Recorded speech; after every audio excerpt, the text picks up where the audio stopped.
사랑하는 하나님, 오늘 우리 가운데 함께 하시는 주님의 은혜를 사모합니다.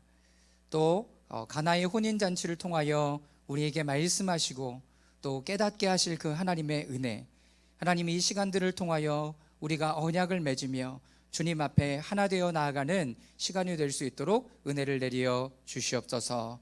오늘 우리 가운데 함께 하시는 그 주님께 감사드리며 예수님의 이름으로 기도드리옵나이다.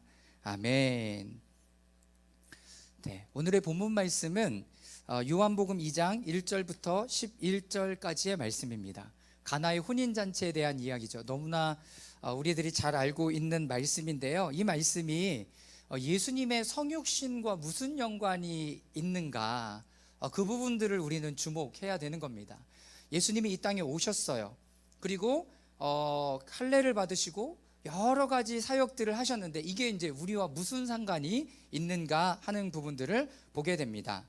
자, 주현절, 지난주에 우리가 함께 나누었던 주현절은 예수님께서 드러내시는, 나타내는 사건이었습니다. 거기 안에는요 두 가지가 있었습니다. 첫 번째는 물이요, 두 번째는 빛이었습니다. 물은 뭐 하는 거였죠? 씻는 거였습니다. 그래서 러시아 사람들은 이 주연절 때 그 러시아의 그 찬 물을 깨고 물속에 들어가서 세일을 시작해요.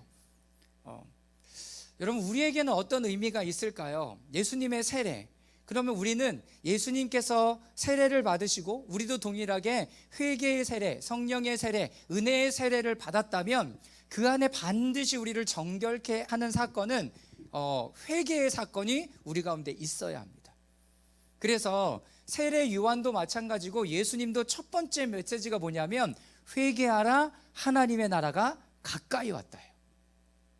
회개해야 돼요. 우리가 살아가던 이 삶의 여정들을 뒤돌려서 완전히 180도 다른 길로 나아가야 되는 거죠. 여러분, 이게 회개의 의미예요. 그러지 않고 내가 기도했지만 회개했지만 다시 또 그 일들을 하고 있는 것은 그거를 후회라라고 얘기하잖아요. 그러니까 거기에 머물러 있지 않고 회개함으로 예수님의 세례와 연합하는 시간들을 갖죠. 그리고 두 번째는 물로 씻어 말씀으로 깨끗하게 한다라는 얘기는 어디에서? 가정에서 사용되는 단어다라고 얘기했어요.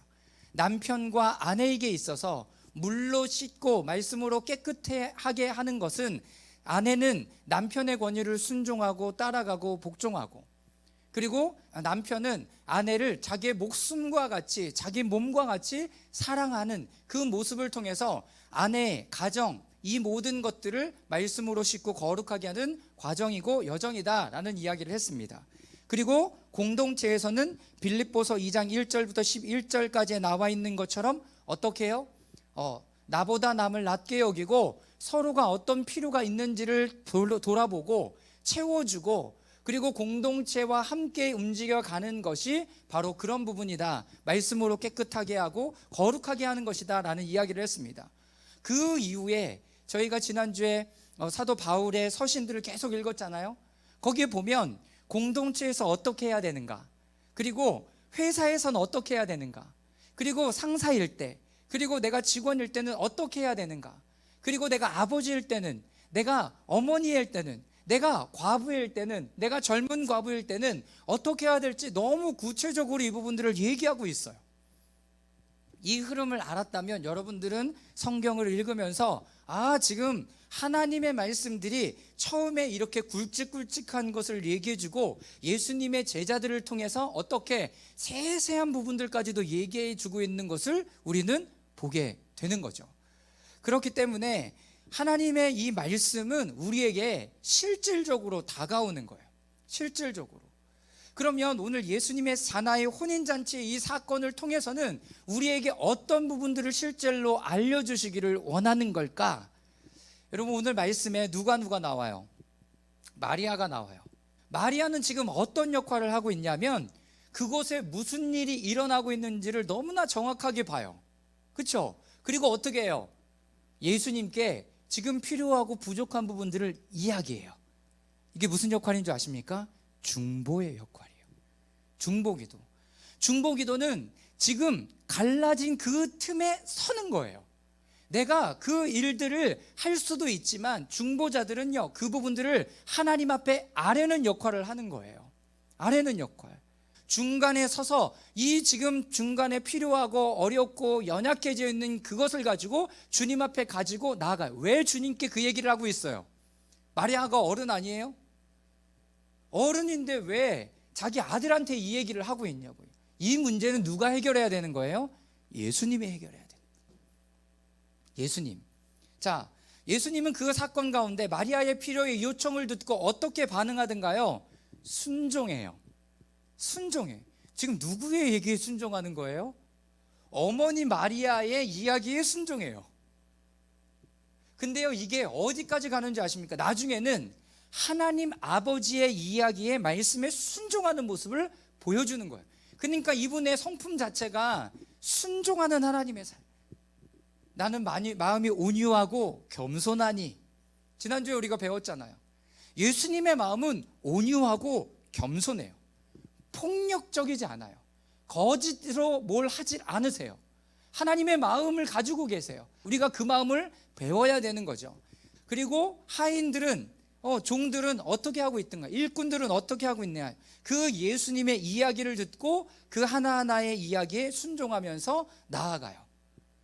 여러분, 오늘 이 본문 요한복음 2장 1절부터 11절까지의 가장 많이 등장하고 가장 포션을 갖는 사람은 여러분 누구일 거라고 생각해요? 누구인 것 같아요?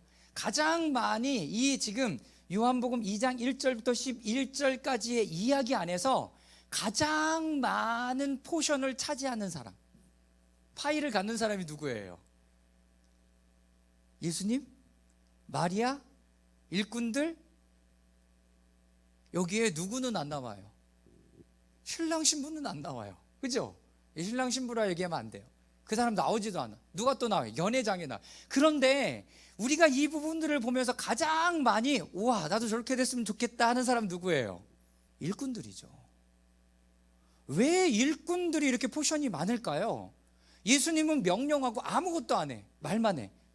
갖다 줘라, 물을 채워라, 갖다 줘라, 이거밖에 안 해. 그분의 포션이 많지 않아요. 마리아 얘기해요. 이거 떨어졌다, 네가 좀 어떻게 좀 해라. 이게 다야. 일꾼들은 뭐 하고 있어요? 예수님의 물을 이야기를 듣고 이 항아리에 물을 계속 퍼다 날라. 몇 리터짜리냐면 40리터짜리래요 40리터짜리. 그 40리터짜리 물 항아리가요, 몇 동이가, 대여섯 동이가 있었대요. 그러니까 일꾼이 많으면 빨리 끝나겠죠. 그렇죠? 그럼 일꾼이 적으면 내가 다 해야 돼. 여러분, 그 안에 어떤 마음이 일어날까요?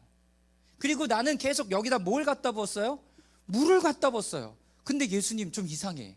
물을 갖다 부었는데 이걸 갖다 떠서 연회장에게 갖다 주래. 연회장에게 갖다 주래. 가장 마음에 씨름이 많은 사람이 누구야? 예, 일꾼들이에요. 종들이에요. 여러분, 이 사람들의 포션이 가장 커요. 그거에 대해서 자세하게 볼 거예요. 그러나 이 결혼잔치, 이 혼인 예식을 통해서 우리에게 주시는 그 하나님의 메시지는요, 여러분, 그거보다 더 많은 부분들을 가지고 있습니다. 자, 첫 번째, 예수님의 성육신, 다시 말하면 예수님의 오심, 할례, 그리고 영광을 나타내심, 세례, 그리고 첫 번째, 그런 예수님의 모든 삶 뒤에 숨겨져 있는 메시지가 무엇인지를 우리는 반드시 점검하고 찾아봐야 돼요. 첫 번째는요, 하나님께서 우리에게 삼위일체이신 당신과 당신의 모든 활동의 목적의 참여자가 되도록 하신다. 하나님이요, 첫 번째 우리에게 하시는 건요, 사역만 막 시키는 분이 아니에요. 하나님께서 우리를 창조하신 목적은요, 성부, 성자, 성령, 이 하나님의 이 친밀한 사랑 가운데 우리가 동참하기를 원해요. 동참하기를 원해요. 그죠? 그러려면 우리가 거기에 온전히 참여하려면 어떻게 해야 될까요? 우리 애기들을 보면 돼요. 그런데요, 애들의 모습을 보면 어떤 줄 아세요? 좀 못 따라오는 애들은요, 그냥 혼자 놀게 해요. 그리고 좀 레벨이 되는 사람하고 좀 놀라고 해요. 예수님은 그게 아니라고요.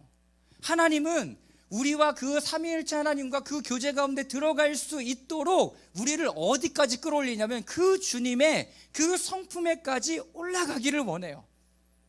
무슨 말씀인지 이해가 되세요?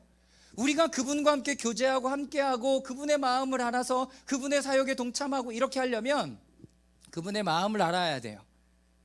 그런데 우리가 자라가면 자라갈수록 어떤 줄 아세요? 그가 모임에 함께하는 게 재밌어요. 나는 요만큼만 하고 싶은데 언니 오빠들은 더 훌륭하고 더 멋진 것들을 막 해.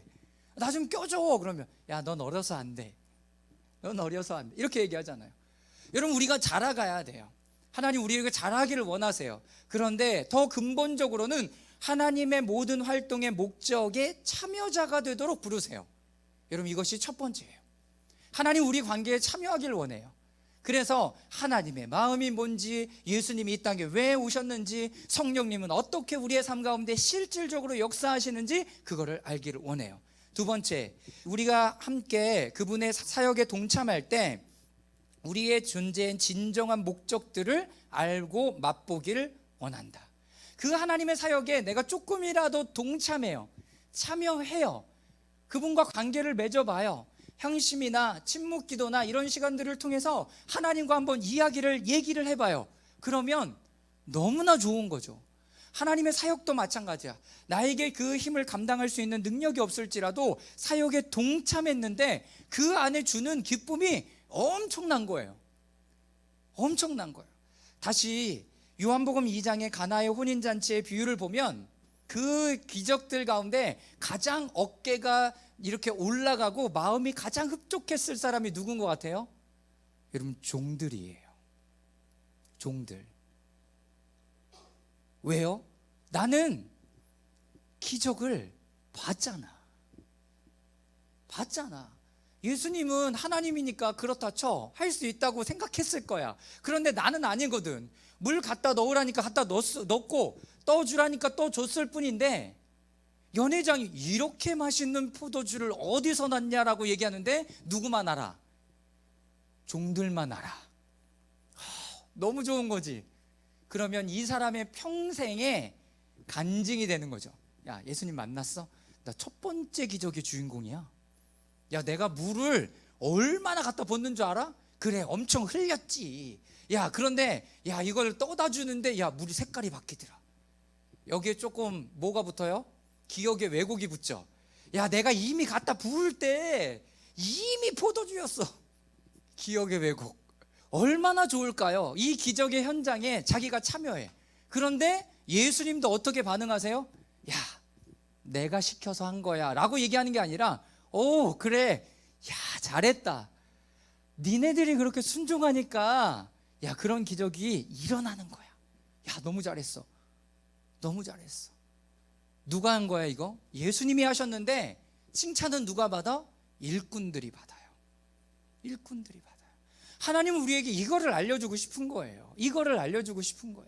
내가 다 해놓고 하나님 잘 안 돼요 이게 아니라, 하나님과 함께 교제하면서 하나하나 해가는데 그 안에서 하나님의 일하는 것들을 보고 내가 너무나 기쁘고, 이거 누구 거야? 내 거죠. 내가 경험한 거니까, 내 경험이니까 내 거죠.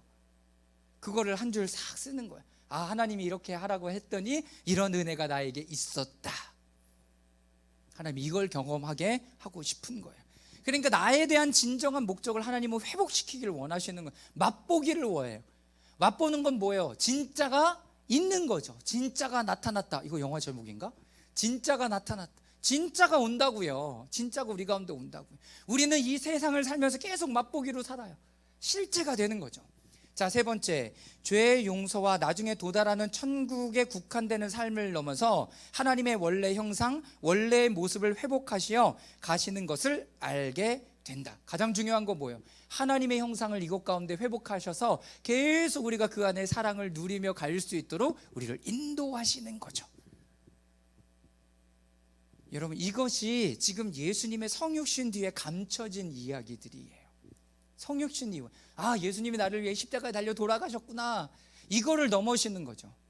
나 죽으면 천국 갈 거야, 이게 아니라 지금 이 자리에서 그분의 형상과 모습을 회복해 가면서 하나님과 교제하고 그것들을 맛보며 가는 것.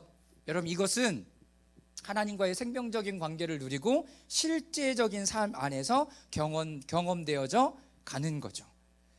이 안에서 하나님께서 우리에게 원하시는 것은 무엇이에요? 그분은 단지 우리의 구원만 원하시는 것이 아니라 그 일이 세상에 시작되기 전에 이미 계획되고 성취된 것이며 그 앞으로 모든 그 일이 완성될 것을 알고 나가는 거예요.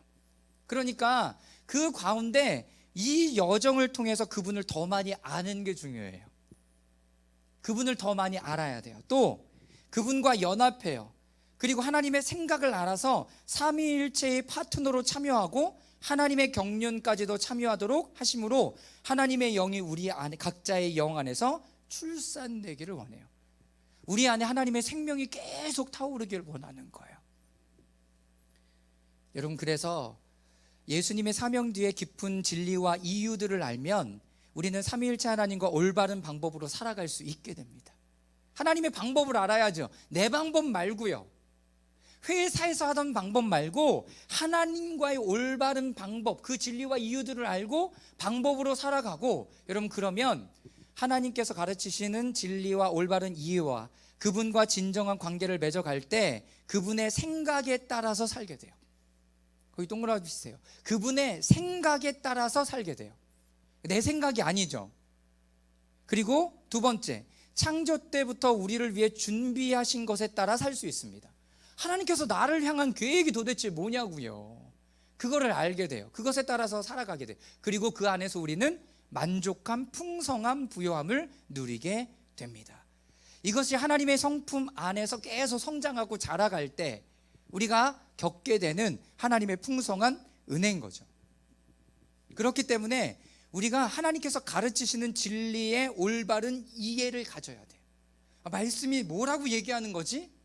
그러니까 여러분들의 삶 가운데 계속 부딪혀지는 것 안에서 우리는 말씀 안에서의 하나님이 어떻게 임하시고 말씀하시는지를 찾아가야 돼요.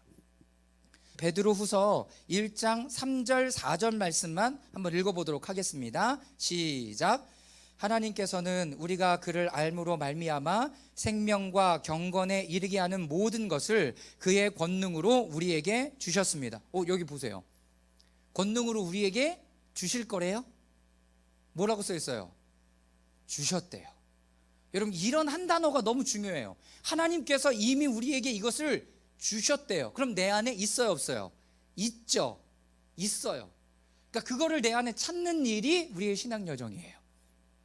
4절 말씀 읽겠습니다. 시작. 그는 이 덕과 영광과 덕으로 귀중하고 아주 위대한 약속들을 우리에게 주셨습니다. 네, 어떻게 됐대요? 약속들을 이미 주셨대요. 저는 Shout to the Lord, 온 땅이여 주님께 외쳐라, 그 맨 마지막 주의 신실한 약속 나 받았네. 중고등학교 때 제 이 찬양 나왔거든요. 여러분, 그러니까요, 지금 수십 년이 된 찬양이에요. 그때부터 고민이, 나는 무슨 약속을 도대체 받은 거지? 나는 약속을 받았대요. 그런데 나는 무슨 약속을 받았냐고요. 이런 고민 안 해보시죠? 여러분, 고민을 해야 돼요. 하나님이 나에게 주신 약속은 뭐지? 나에게 주신 은사와 달란트는 뭐지? 그 안에서 내가 지금 이루어가고 있는 것은 무엇이지? 여러분, 4절, 이 약속들로 말미암아 여러분이 세상에서 정욕 때문에 부패한 사람이 되는 것이 아니라 하나님의 성품에 참여하는 사람이 되게 하시려는 것입니다. 약속을 가진 사람으로서의 삶을 다르게 살아갈 수 있다라고 이야기하는 거예요. 여러분, 기가 막히죠. 하나님이 이것을 이미 우리에게 주셨다는 거예요. 야, 너 줄 거야, 그러니까 더 열심히 해. 이게 아니라는 거예요. 이미 예수 그리스도를 믿을 때 그를 알므로 말미암아 생명과 경건에 이르게 하는 모든 것을 그의 권능으로 우리에게 주셨어요. 너 열심히 하면 내가 천국 보내줄게. 열심히 하면 너에게 복 줄게. 너 열심히 하면 뭐 하게 해줄게. 여러분, 이건 뭐예요? 이거 회사에서 쓰는 거잖아요. 야, 야근 열심히 하면 내가 너 지위 올려줄게. 예수님은 이미 우리에게 주고 시작한다고요. 이미 우리에게 모든 것을 다 주고 그 안에서 하나하나 알아갈 때 그 기쁨으로 나아갈 수 있고 여기를 풍성하게 살아갈 수 있게 하신다고요. 이게 예수님의 마음이라고요. 여러분 이거를 잘 기억할 수 있기를 바랍니다. 여러분들이 신앙생활을 해 나가는 데 있어서 예수님의 그 사역 뒤에 뭐가 숨겨져 있고 우리에게 어떤 것이 감춰진 거지? 여러분 이걸 찾아가셔야 돼요. 내가 뭐 할 때 기쁘든가요? 어떻게 사역할 때 기쁘든가요? 다 필요 없고요. 하나님과 그 사역을 준비할 때 하나님 주시는 마음으로 할 때 저는 그때가 제일 좋더라고요.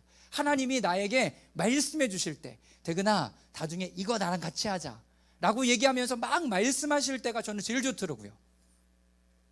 막상 이거를 하는 거는 뭐 좋기도 하지만 뭐 그냥 그렇더라고요. 왜인 줄 아세요? 여러분 이거는 이미 어떤 일이에요? 이루어진 일이에요. 무슨 말인지 알아요? 하나님이 나에게 말씀하시면 나는 기쁘고 즐겁고 와 하나님 그거 하실 거군요 막 이렇게 반응하는데, 이거는 어떻게 된 거야? 이미 이루어진 일이에요. 관점이 다른 거 아시겠어요? 내가 막 해서 이것을 이루어내는 게 아니라 하나님이 나에게 이미 말씀하셨을 때는 하나님의 그림에 이미 이것이 완성됐고 나는 그 과정을 가면서 뭐 하면 돼요? 그분과 즐기고 누리면 되는,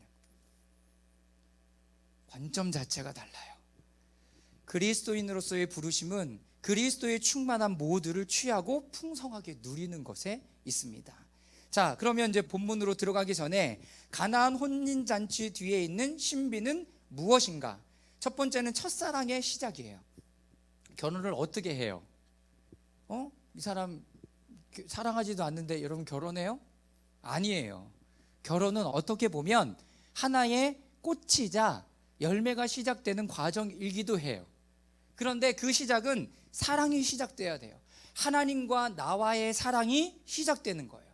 그리고 이미 시작되었던 사람에게 이 혼인잔치의 비유는, 결혼식에 참여하는 것은 그들의 마음에 잃어버린 첫사랑을 회복하는 것이기도 해요. 그러면서 예수님과 우리와의 관계, 신랑 신부 그리고 결혼과 과정이라는 것을 알려주십니다. 요한복음 3장 29절 말씀 다 같이 한번 읽어보도록 하겠습니다. 시작. 신부를 차지하는 사람은 신랑이다.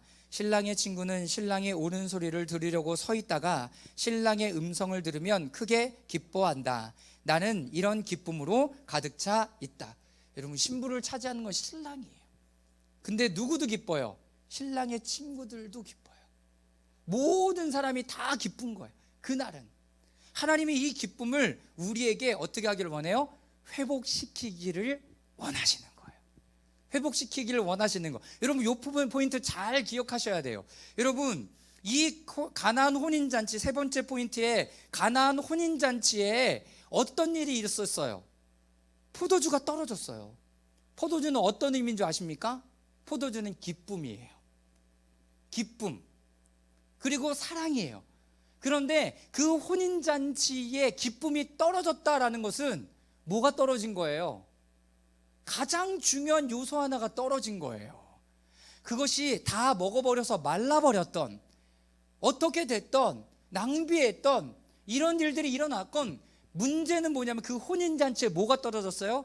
기쁨이 떨어진 거예요. 기쁨이 떨어진 거예요. 예수님 그걸 어떻게 해요? 다시 회복시키세요. 누가 회복시키시는 거예요? 예수님이 회복시키시는 거예요. 그거는. 그런데 그 회복하는 과정에 누가 필요한 거예요? 일꾼들이 필요하고 종들이 필요하고 하나님의 말씀에 순종하는 하나님의 사람들이 필요한 거라고요. 그래서 유럽 같은데 집 초대받으면 뭐 가지고 가요? 우리나라도 요즘 많이 하더라고요. 와인을 선물로 가지고 가요. 와인. 왜 와인 가지고 가요? 잘 모르죠.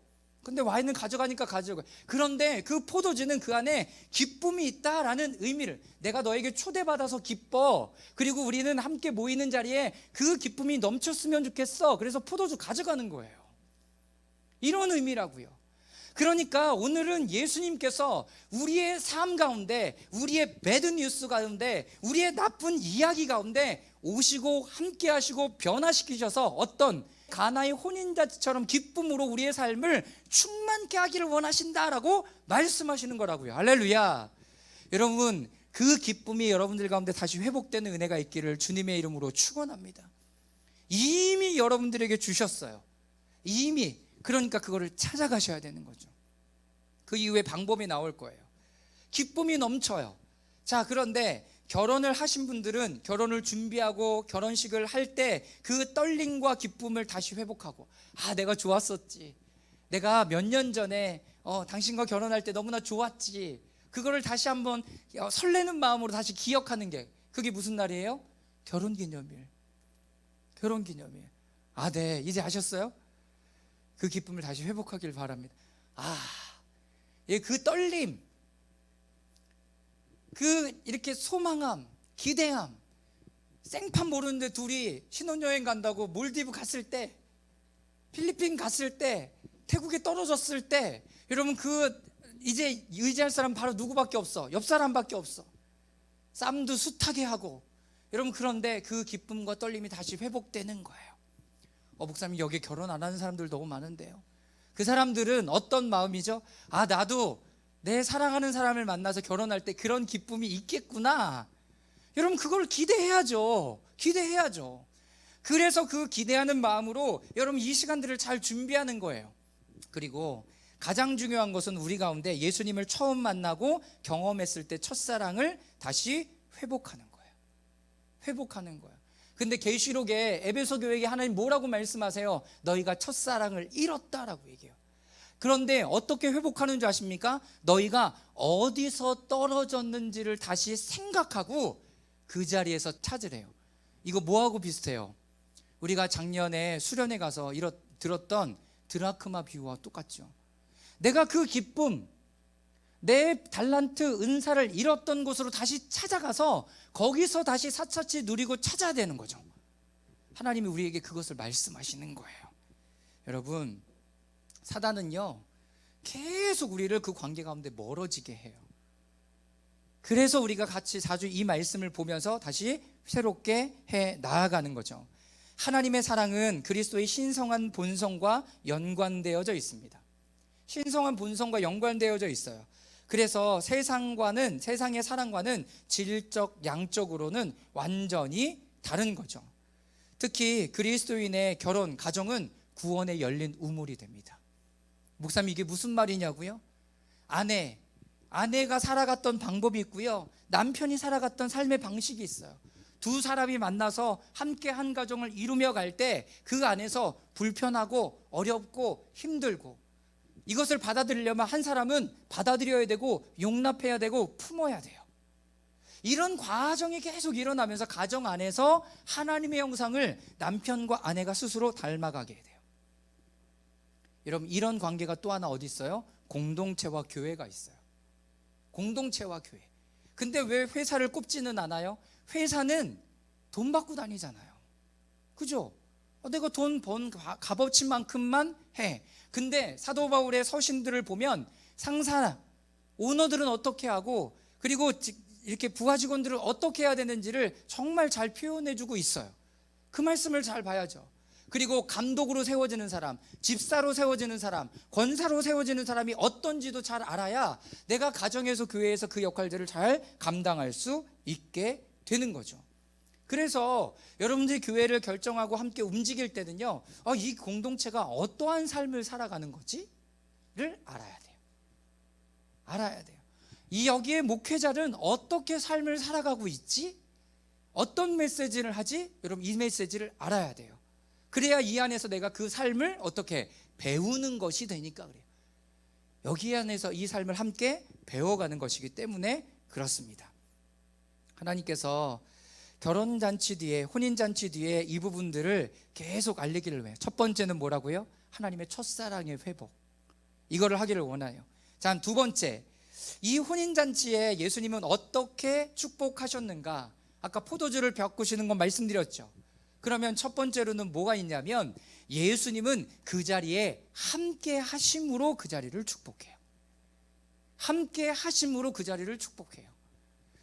여러분, 너무나 중요한 자리에 누구를 초대하잖아요. 그렇죠? 선생님, 우리 모임에 와주셨으면 좋겠습니다. 그 초대를 받아요. 여러분, 그 일들은 굉장히 중요한 일이에요. 결혼잔치는 더 말할 것도 없죠. 그래서 고대 근동에, 지금 이스라엘 시대에 결혼식에는요, 누구를 초청할 때 뭐까지 보내야 되냐면 예보까지도 보내야 돼요. 꼭 이렇게 옷을 입고 참석해 주십시오. 그래서 예복까지 보내죠. 그래서 예수님의 이렇게 천국의 비유에 보면 이런 얘기 있잖아요. 하도 그 잔치에 사람들이 안 오니까 종들에게 뭐라 그래요? 길거리에 나가서 이 길거리 지나다니는 사람을 다 데려오라고. 데려왔어. 그랬더니 예수님이 보고 뭐라고 얘기해? 왜 이 사람들은 옷을 안 입었냐고. 내쫓으라고. 여러분, 이런 일이 진짜 우리 가운데, 이 문화 가운데 잘 녹여진 모습이에요. 자, 결혼식에는 여러분들이 아무 사람이나 지인을 다 초청하는 게 아니에요. 정말 나를 축복해주고 이 사람이 왔으면 하는 사람들을 여러분 하나하나 카운트하면서 초대를 하세요. 그리고 청첩장을 주면서 정중하게 요청하세요. 그리고 청첩장을 받은 사람은 그 모임 가운데 마음을 다해서 축복해주는 마음으로 참여하는 것이 여러분 참여하는 사람들의 자세고 도리예요. 근데 돌잔치든 결혼 예식이건 제가 가서 주례해 보면 대부분은 다 어디 가서 앉아 있어요? 식당. 왜? 나 밥 먹으러 온 거거든. 그러니까 그런 사람들을 여러분 초대하지 않아도 돼요. 그런 사람 초대하지 않아도 돼요. 정말 나와 이 영적인 여정을 함께 가는 사람들, 여러분 적어도 괜찮아요. 그리고 정중하게 부탁하고 그 초대를 받은 사람은 마음을 다해서 참여해 준. 예수님 그러셨어요. 예수님 그러셨다고요. 그분의 임재로 함께 해주세요. 임재로 함께 해주세요. 여러분, 하나님의 임재가 딱 이곳 가운데 임하면 어떻게 되든가요? 여러분, 영적인 분위기가 바뀌어요. 영적인 분위기가 바뀌어요. 여러분, 그거를 저희는 어디서 경험했냐면 작년 5월 달에 일본 갔을 때 그걸 경험했어요. 예배팀들이 가서 예배를 섬기겠다고 가서 찬양을 준비하고 연습하는데, 야, 첫 번째 찬양하는데 그 영적인 분위기가 모르는 사람도 알 정도로 확 바뀌더라고요. 확 바뀌더라고요. 여러분, 아울리치는 그런 거예요. 영적인 분위기를 바꾸는 거. 누가 갔어요? 예배팀이 가서 예배 섬겨주고 설교했어요. 여러분, 그 일들이 일어나는 거예요. 예수님이 함께 하실 때 그 가운데 그 안에 변화가 일어나고 성결케 하고 하나님의 임재에 들어가기 전과는 분명히 다른 분위기, 그리고 실질적으로 함께하는 사람들은 그것을 경험하기 시작해요. 영적인 분위기를 만들어내는 것이 아니라 하나님이 함께 하시면, 예수님이 함께 하시면, 성령님이 함께 하시면 그런 일들이 일어나는 거예요. 여러분들이 가는 자리는 어떤가요? 여러분들이 딱 등장했을 때 그 영적인 분위기가 확 바뀌어요? 다들 조용히 하겠지. 저 사람 왔어. 그게 아니라 영적인 분위기가 바뀌길 바랍니다. 영적인 분위기가 바뀌어요. 두 번째는 포도주 바꾸심으로 말미암아 그것 가운데 어떤 하나님의 기쁨이 우리 가운데 충만케 일어나기를 원하시는 거죠. 자, 드디어 이제 종들의 이야기가 나오게 됩니다.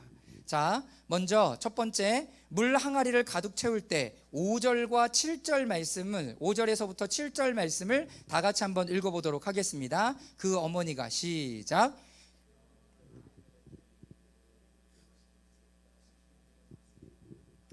그런데 유대 사람의 정결 예법에 따라 거기에는 돌로 만든 물 항아리 여섯이 놓여 있었는데 그것은 물 두세 동이들이 항아리였다. 예수께서 일꾼들에게 말씀하셨다. 이 항아리에 물을 채워라. 그래서 그들은 항아리마다 물을 가득 채웠다. 예수님께서 말씀하시는 건 물을 가득 채워라 라고 얘기해요. 물을 채워라. 개역개정이나 이런 데는 물을 아구까지 채워라 라고 얘기해요. 그리고 그들은 항아리마다 물을 가득 채웠다라고 기록하고 있습니다. 예수님은 오늘 포도주가 떨어진 위에서 나는 대로의 기쁨이 없는 그곳에 다시 기쁨을 주시기 위해서 어떻게 하시는가 이렇게 보는 거죠. 오병이어의 기적을 일으키실 때는 어떻게 했어요? 빵 5개와 물고기 2마리를 가지고 나눠줬어요. 축사하고 나눠주면서 그 일들을 일으키셨어요. 그죠? 엘리사의 기적에는 기름을 부으면서 그 기름을 채워갔어요. 근데 오늘 방식은 다르죠. 여러분, 예수님이 일하시는 각 방법이 다 다르다는 거예요. 각 방법이 다르다는 거예요. 똑같지 않다는 거예요. 그렇기 때문에 예수님은 오늘 무엇을 말씀하시기를 원하냐면 예수님의 방식을 받아들이라라고 말씀하시는 거예요. 자, 내가 만약에 종이야, 내가 일꾼이야. 그러면 어떻게 했을까요? 내가 일꾼 하인들이라면 예수님의 그 말에 어떻게 했을까요? 제가 이렇게 써놨어요. 아무런 맛도 없는 물 항아리 여섯에 물을 가득 채우라고 하는 것이 포도주가 떨어진 것과 무슨 상관이 있을까? 그렇죠? 그리고 시간 낭비, 에너지 낭비, 차라리 옆집에 가서 아니면 포도주를 파는 데 가서 사오는 게 더 빠르겠다라고 생각하는 사람들도 있었을 거예요. 원망과 불평이 있겠죠. 왜? 잔칫자리잖아요. 얼마나 피곤하고 힘들겠어요. 싫음, 짜증, 귀찮음, 그리고 높은 사람들에게만 남은 포도주를 줌. 그렇죠? 이런 일들이 다 우리 가운데 일어날 거라고요.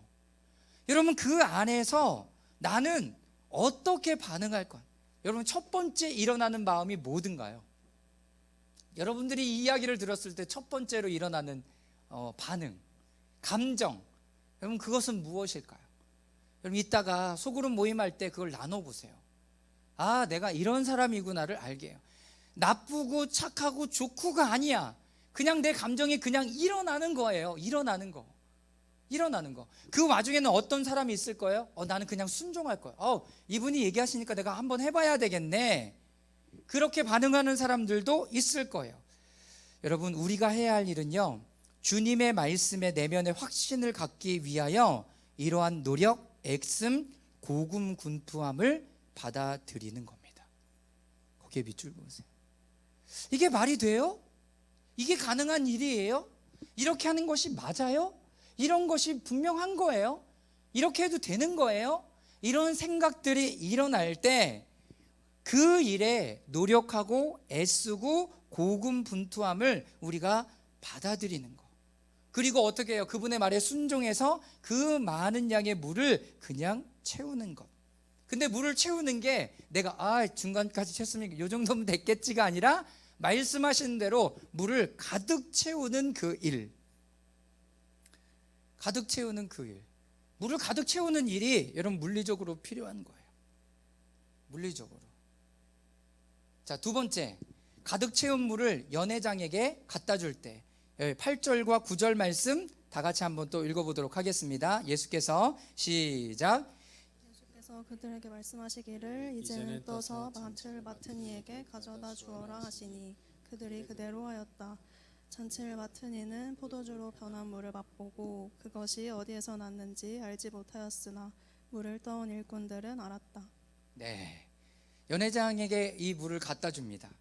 이제는 떠서 잔치 맡은 이에게 갖다 주어라 하시니 그들이 그대로 하였다. 이 안에도 엄청나게 많은 고민이 일어나겠죠. 이게 물인데 내가 갖다 줬다가 어떠한 욕을 들어먹을지도 모르고 이 물 그릇으로 맞을지도 모르는데 이 물을 갖다 주라고? 이게 일반적으로 우리 가운데 일어나는 일인 거예요.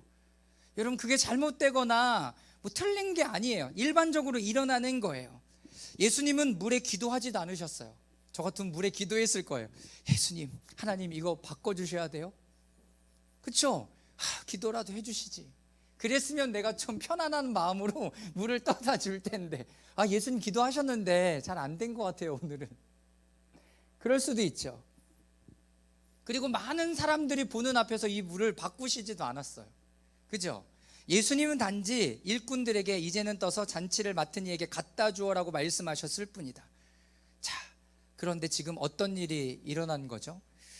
우리가 종이 되어서 이 물을 그리고 우리의 사역과 사명에 바칠 때 그리고 나눌 때 실제로 다른 사람들에게 주는 것이 물이 아니라는 것을 알게 되는 것입니다. 물을 갖다 채우고 여러분들의 골방에서 준비하고 여러분들이 반세에서 준비하는 그 일들은 그냥 물일 수도 있어요. 내가 준비하고 하고 또 이렇게 여러 가지 준비를 하는 것은 신실하게 노력하고 그런 것은 여전히 물일 수도 있어요. 나 이거밖에 안 되네. 이거밖에 준비가 안 되네. 내가 할 수 있는 만큼 이만큼 하는 거지 뭐. 그리고 준비해요. 그런데 역사는 어디에서 일어나냐면 이 준비된 것이 하나님의 말씀에 의해서 다른 사람들에게 전달될 때 이 기적들이 일어난다라는 것을 오늘 기억하실 수 있게 바랍니다. 하나님께서 오늘 주시는 마음은 뭐냐면, 누구야? 너 그냥 내가 얘기하는 거 그냥 해봐. 하나님 오늘도 해요? 오늘도 해. 내일도 할까요? 내일도 해. 그럼 내일 모레도 할까요? 내일 모레도. 하나님 저 언제까지 해야 되나요? 그냥 내가 때를 정해줄게. 너 여기서 계속 물을 갖다 부어. 이렇게 말씀하시는 걸 받아들이는 거예요. 내가 이 정도면 충분한 것 같은데? 야, 내가 한번 테스트 해볼까? 이렇게 할 수도 있겠죠.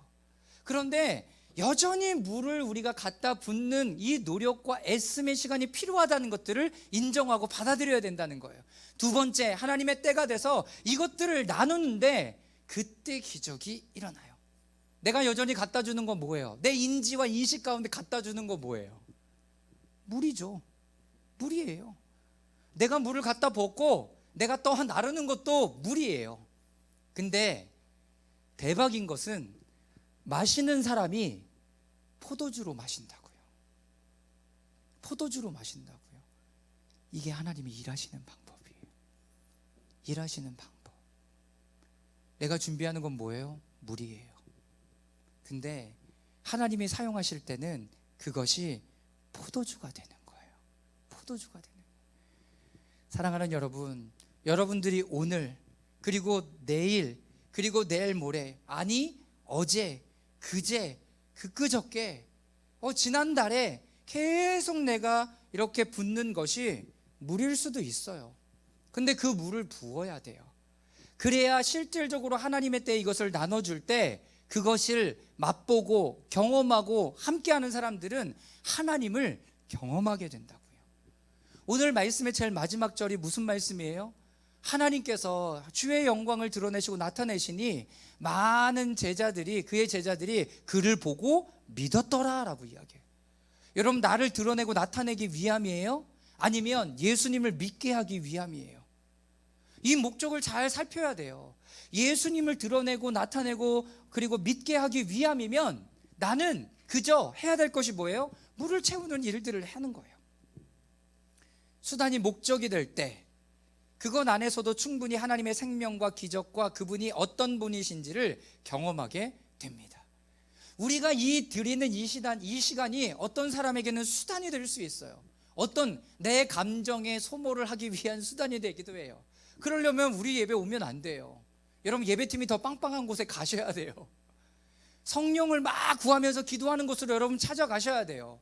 여러분, 이것은 뭐예요? 그냥 목적을 향하여 이 수단이 드려지는 거예요. 근데 제가 뭐라고 얘기했어요? 수단이 목적이 되는, 이 예배 자체가 하나님을 만나는 그것으로 충분한, 내가 더 뭘 얻어내기 위함도 아니요, 내가 더 뭘 알아가기 위함도 아니요, 이 안에서 그냥 하나님과의 교제와 하나님의 말씀 가운데 내가 그 안에 거하기를 위함으로 충분한, 하나님이 지금 우리에게 그거 말씀하시는 거예요. 그거 말씀하시는 거예요. 우리가 여기서 배울 수 있는 원리는 애쓰고 노력하는 개념과 원리, 이것을 배우기를 원하는 거죠. 디모데후서 2장 5절에는 이렇게 기록하고 있습니다. 운동 경기를 하는 사람은 규칙대로 하지 않으면 월계관을 얻을 수 없습니다. 우리가 애쓰고 노력하는 것이 외적인 그 있을 향한 건지, 아니면 내면에 하나님과 함께하는 것을 원하는 거지. 자, 하나님은 우리에게 이렇게 말씀하신다. 이거 다 같이 한번 읽어볼까요? 내 사랑하는 종들아, 시작. 내 사랑하는 종들아, 너희를 위하여 특별한 종류의 훌륭한 포도주를 무제한으로 풍성하게 준비했다. 그것은 최상급의 포도주다. 그러나 너희는 나의 방식을 알고 자신을 준비해야 한다. 너희 역할을 수행하고 헌신해야 한다. 너희의 눈과 관점에서 그것은 여전히 물일 것이다. 별 볼 일 없어 보이고 가치 없어 보일 수 있는 물일 수 있다. 그러나 때맞춰 내가 와서 그 물을 좋은 포도주로 바꿀 것이다. 네, 여러분, 이것이 우리에게 주시는 하나님의 마음입니다. 내가 채우고 나누는 것이지만 예수님은 그 안에서 물을 포도주로 바꾸세요. 이 수고가 필요해요. 주님 앞에 머무는 수고, 주중에 하나님과 함께하는 수고. 여러분, 그 수고 자체가 나에게는 기쁨인 거죠. 종들에게는 기쁨인 거예요. 9절 10절 말씀에 보면 물떠온 일꾼들은 알았다. 그에게 말하기를 누구든지 먼저 좋은 포도주를 내고 손님이 취한 뒤에 덜 좋은 것을 내놓는데 그대는 이렇게 좋은 포도주를 지금까지 남겨두었구려 하였다. 일꾼들이 이 안에서 얼마나 기쁘고 즐겁고 행복했을까요? 물동원 하인들만 아는 그 기쁨이 여러분 이 안에 부어지기 시작하죠. 세 번째, 우리는 스스로만 위해서 창조되지 않았습니다. 어떤 사람들은 계속 물만 채울 수 있어요. 지금도 하나님이 갖다 주라고 하는데도 어떻게 돼요? 계속 물만 채우고 있어요. 하나님, 아니에요, 물을 더 채워야 될 것 같아요. 물만 계속 채워요. 여러분, 그러면 그 물이 더 이상 포도주로 다른 사람들을 기쁨과 목마름을 해결할 수 없게 돼요. 뭐 해야 돼요? 나눠야 돼요. 그런데 물은 채우지 않고 계속 나누기만 하는 사람들이 있어요. 그러면 이 사람들이 나누는 건 뭘까요? 물이죠. 물이죠. 채우는 시간이 충분하지 않아요. 그러고 나누니까 여전히 맹물만 갖다 나누게 되는 거죠. 우리 가운데는 나 이제 그만했으면 좋겠다 하는 마음도 들기도 해요. 사역을 하다 보면. 그런데 하나님께서 지금 우리 가운데 어떻게 일하시는지 모든 사역과 예배와 기도와 함께함에 하나님과의 그 생명적인 관계를 끊임없이 나누어가는 일들을 여러분 놓치면 안 되는 겁니다. 오늘 이 가나의 혼인잔치의 기적을 통해서 하나님께서는 이렇게 우리의 구원의 기쁨, 함께함의 기쁨을 회복시키시기를 원하세요. 그 안에 사랑. 예수님이 오셔서 첫 번째 기적이래요. 그러면 예수님이 세례를 받으시고 이 첫 번째 기적은 우리의 삶에 가장 중요한 기적이 될 거예요. 예수님이 우리 가운데 오신다는 것은 우리의 기쁨을 회복시키는 그 일이 될 거예요. 근데 그 일들을 하기 위해서는 누가 필요해요? 하나님과 교제하는 내가 필요하고요. 그분의 음성을 듣고 순종하는 내가 필요하고요. 나는 그분의 음성을 듣고 이것이 무림에도 불구하고 계속 갔다가 붙는 그 시간이 물리적으로 필요해요. 그것을 받아들여야죠. 그리고 나누기 시작해요. 여러분, 그때는 우리가 나누는 그 물이 포도주로 사람들을 기쁘게 할 뿐만 아니라 목마름을 해결하고 그 안에 힘과 능력을 더 부여하기 시작합니다. 우리는 우리 자신을 위해서만 창조되지 않았어요. 다른 사람을 위해서도 우리의 마음이 드려지고 함께하기를 원하시는 거죠.